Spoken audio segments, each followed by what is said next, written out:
થી તો મોઢે ચડશે એટલી પારખ તો એક કીડીને છે એના ઉપરથી નક્કી થાય સાહેબ તેરી સાહેબી આ સબ ઘટનો સમાન હરે સમાન એટલે હરેથી બધામાં અને ગુરુ મહારાજે હરખું કરી બતાવી દે ને ત્યાં પછી એમાં ઊંધું ને તો કશું આવે નહીં પછી દ્રષ્ટિ કેમ જેની દ્રષ્ટિ સુધરી એના માટે સૃષ્ટિ સુધરી એના માટે એનો ભવ સુધરી જાય મારા સાહેબ આ નજર સુધારવા માટે સંતોની જરૂર છે કેમ કે કરેલા ચશ્મા કઢાવવા હોય તો સદગુરુની જરૂર છે બાકી તો આ ચશ્માને કહેવા નથી કેમ મોટો આવ્યો તો પણ જવું મારી ભાઈ તારમાં થવાનો કશું કરે નહીં એ મોટેનો જે સર્જન હોય તો જવું પડે બોલીએ સદગુરુ મહારાજ અને તમે જોઈ જુઓ પારખ જ્ઞાનની સીમા કેટલી છે जो नीचे मकोड़ो रहतो है जो ताड़ चढ़तो હોય તો એને કોણે કીધું ઉપર રસ જાગ ગયો એટલું પારક તો જીવડાને હોય છે આપણે પાસે એટલું નહીં ચાર પ્રકારનું જ્ઞાન પણ બધાય જીવને 84 લાખ જોડીના જીવ છે એને પેટ માટે એ પરમાત્મા એને પણ પારક આપી દે પેટ માટે મહેનત કરવી એ દરેક જીવને જ્ઞાન છે પેટ માટે સવાર પડે મજૂરી કરવી એ દરેક જીવને જ્ઞાન છે સોંજ પડે સુઈ જવું એ બધા જીવ જોને છે પરિવારને ઉત્પત્તિ કરવાની ક્રિયા એ દરેક જીવ જોને કોઈને કશું શીખવાડવું પડતું નથી એ બધા જીવને ખબર છે આ મારું ના તારું આપણે એટલા જોઈને એનું લાગે અરે બધા જીવ જોને ટોપો હોય છે તમે જોજો બીજા ક્યાંય ભેંસ હોય ને બીજી બેને દૂધ કાઢવા જો કાળો દે છે જો ઢોર એના માલિકને ઓળખતો હોય અને આપણા માલિકને નથી ઓળખતા તો આપણા જેવો જ્ઞાની જીવ જીવ હોય નહીં બોલીએ સદગુરુ મહારાજનો તમે જોઈ લો કદાચ નારદ બેઠી ગયા પરત્યા હોય મારતો મને જવા દે લાગે એને ગુરુ કહેશો ને ઢોર સમજે ઢોર એના માલિકને ઓળખી લે છે આપણે આટલા જણા નીકળીએ ને ઘર આગળ એ હવારનો મોજેલો ગણો મોજ પડી જાય પણ આપણું જોઈ કોઈ દર બૂમણી પડે પણ એનો માલિક જ્યારે આવે ને તો કોઈ બી પશુ બૂમ પાડી દે છે કે હવે મારો માલિક આવ્યો છે એને ખબર પડે કે આ ઢોરને પાણી લીધું હોય દાદી નાખ્યું હોય એટલું જ્ઞાન આપ તારું આ મારું અને તમે ભેંસ આ ઘેર બીજે ઘેર વહી હોય અને બીજે જ આડે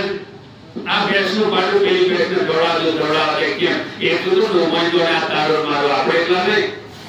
પણ મનુષ્ય પાસે પાંચમા પ્રકારનું જ્ઞાન જે વધારાનું છે પાંચમા પ્રકારનું જ્ઞાન જે મનુષ્ય પાસે વધારાનું છે એટલે માનવ મહાન છે ધર્મ વિશેષ જ્ઞાન આપણી પાસે વધારાનું છે હું કોણ છું કેવો છું કેવડો છું ક્યાં છું એ જ્ઞાન મેળવવાની સત્તા આપણી પાસે છે પરમાત્માએ ચાર વેદનું જ્ઞાન આપ્યું અને એ મુઠ્ઠી વાળીને અહીંયા ખોઈ ગયા છે હું અનુવાદ કરવાનો ચાર વેદનું જ્ઞાન જન્મ્યા તોથી સંત 9 માસ કુખે માલિક કુખે રે ઊંધે માથે તો પાદરીઓને પરમાત્માની સ્તુતિ કરી અને ત્યારે પરમાત્મા રીઝ્યા અને પછી આપણે બંધનમાંથી બહાર કાઢ્યા કે હું તને નહીં ભૂલું પણ એ સાચી વાતો ભૂલી ગયા ક્યારે બહાર આયા પછી એ વાતો ભૂલી ગયા એટલે સાચી વાતો છે જન્મ્યા તોથી સંત પરમાત્મા પાસે જ્ઞાન મેળવીને આયા પણ અહીં આયા પછી માયાના આવરણમાં આપણે એ વસ્તુને ભૂલ્યા પછી અને આ તો આપણે એટલા બધા ડાયક પરમાત્માને 9 માસ તપ કરી ઉદા માતા સ્તુતિ કરી અને પરમાત્માને રીઝવી અને બંધનમાંથી બહાર આવતા પહેલા પૂછ્યું માલિક તમે એવું કહો કે બહારની માયા એવી દુષ્કર છે તું મને ભૂલી જાય અને કદાચ ભૂલી જવાય તો હું તમને કઈ કરું બોલીએ સદગુરુ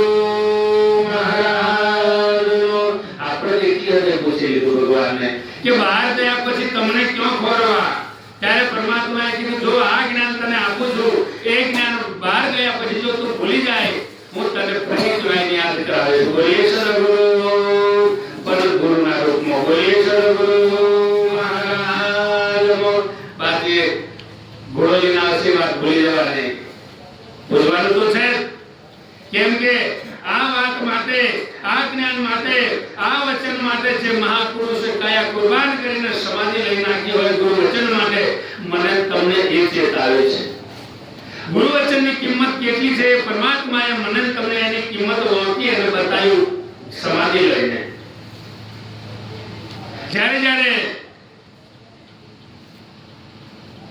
રામદેવજીને જે ગુરુ મહારાજે ઉપદેશ આપ્યો તે તન મન ધન શીશ ગુરુને અર્પણ, ત્યારે કીધું હવે ગુરુ દક્ષિણાનો શું આપો છો? ત્યારે રામદેવજીએ કીધું તમે જે કહો તે આપવા તૈયાર છો તો કોકરણ કરું રાજ છોડું, તમે કોઈ કરવા તૈયાર, કારણ કે મારે બીજું કઈ નહીં, હજારો વર્ષને આ તપ કર્યું ભૂમિમાં, બાળીનાથે હજારો વર્ષ તપ નષ્ટ કરી આ ભૂમિને હાહાકાર મચાવી અને દયાહીન બનાવી દીધી. ભૈરવે આ ભૂમિ પૂજાઈ, આ ભૂમિ કદાચ દયા વર્ષે આ ભૂમિમાં કંઈક મારું નામ રહે એવું કોઈ સત્કર્મ કરેલું. ત્યારે પરમાત્માએ જે જગ્યા પર ગુરુએ ઉપદેશ આપ્યો એ જગ્યા ઉપર મારો નાથ સમાધિ લઈને તેની લાઈનો પડે છે 10-10 કિલોમીટર. આમ તો નથી, કાયા કુરબાન કરી નાખી અને છેલ્લે પાઠ પૂરીને હરજી બાતીને કીધું હરજી ભક્તિ કરી તો અગમ ભેદને જાણજો, આ દેહ ભાવ મટાડી આત્મ ભાવને જાગૃત કરજો અને સાથે સમૃદ્ધ ગુરુ પાસે જો ભગવાનને જવું પડ્યું હોય તો ખરેખર આપણે કઈ જઈએ તો આપણો બેડો પાર થાય એટલું વિચારવાનું હોય. અને જેને સાધન મળ્યું છે હવે કશું છે નહીં, હવે આગળ પાછળ કશું છે ને, જે સાધન મળ્યું છે જેને મળ્યું એ વરગાડી રાખીને એને તોડી રહેજો, એના ચિંતનમાં રહેજો. જેમ કે ચિંતન, ચિંતા અને ચિંતન શબ્દ એકનો એક, ચિંતા અને ચિંતન. ચિંતા સંસારનો છે કે એનું નામ ચિંતા મરવાન વાળે, ચિંતા જીવતાન વાળે અને ચિંતન પરમાત્માની પ્રાપ્તિ કરાવે એટલો ભાવ ચિંતનમાં પડ્યો છે. અને તમે જોઈ જુઓ એક ભીડ જો ચિંતન કરવા ક્રમમાં કદાચ એક માટીના પુતળામાંથી જો બ્રહ્મ વિદ્યા પ્રાપ્ત કરી હોય તો ખરેખર આપણી પાસે જે શક્તિ પડેલી છે એ છુપેલી શક્તિને જાગૃત કરવા માટે પ્રતિબિંબ અને એનું ચિંતન કરવાની જરૂર છે. મૂર્તિ ફોટો મૂકવાનું મૂળ કારણ કે આપણે આપણું મન સ્થિર કરી એનું ચિંતન કરવા માટે ગુરુ મહારાજ આપેલું સાધનને ચિંતન કરવા માટે. અને ચિંતન કરતા કોઈ દિવસ જેમ યરમાંથી યરના ડંખને ચિંતન કરવામાં ભમરી જો કદાચ યરને ડંખ મારે એ ડંખને ચિંતન કરતી યરમાંથી જો ભમરી બની જતી હોય અને જો કદાચ આપણે તો મનુષ્ય છે, આપણે એક ભમરી જેવા જીવડા જેવા નથી, જીવડામાંથી જો ભમરી બનતી હોય પોખો ઉગાડી દેતી હોય તો આપણામાં કેમ ફેર નહીં પડે? બોલીએ સદગુરુ મહારાજનો સત્ય સનાતન ધર્મ. કેમ કે મારી તમારી પાસે જે જ્ઞાન પડ્યું છે એની કોઈ કિંમત એની આપણાથી વર્ણન થઈ શકે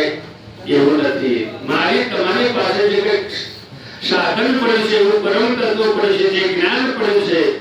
એની કિંમત આપણાથી વંચાઈ નથી. કેમ કે મારે તો એમ થાય મનુષ્યના હાથમાં જો કાગળ આવે ને ભગવાન બની જાય. આ ભગવાન બન્યું છે કાગળ, એનો મૂળ કાગળ માનવ છે, એનો કારીગર માનવ છે. જો માનવના હાથમાં આવેલો પથ્થર ભગવાન બની જતો હોય અને 4 વાગ્યાના લોકો લેન પડતા હોય તો ખરેખર મારી તમારી પાસે જ્ઞાન હશે કે એટલું? બોલીએ સદગુરુ. આપણે એની કાળજી નથી લીધી. સંતોએ પોકારી કીધું છે 4 વેદ 6 શાસ્ત્ર 18 પુરાણ 19 નિષેધ જેના કહેવાય પણ એ બધું જ્ઞાન આપજાનો જ્ઞાન છે. નરસિંહ મહેતા કીધું આત્મતત્વથી જ્ઞાન વગર સર્વે સાધના જૂઠી. બોલીએ સદગુરુ.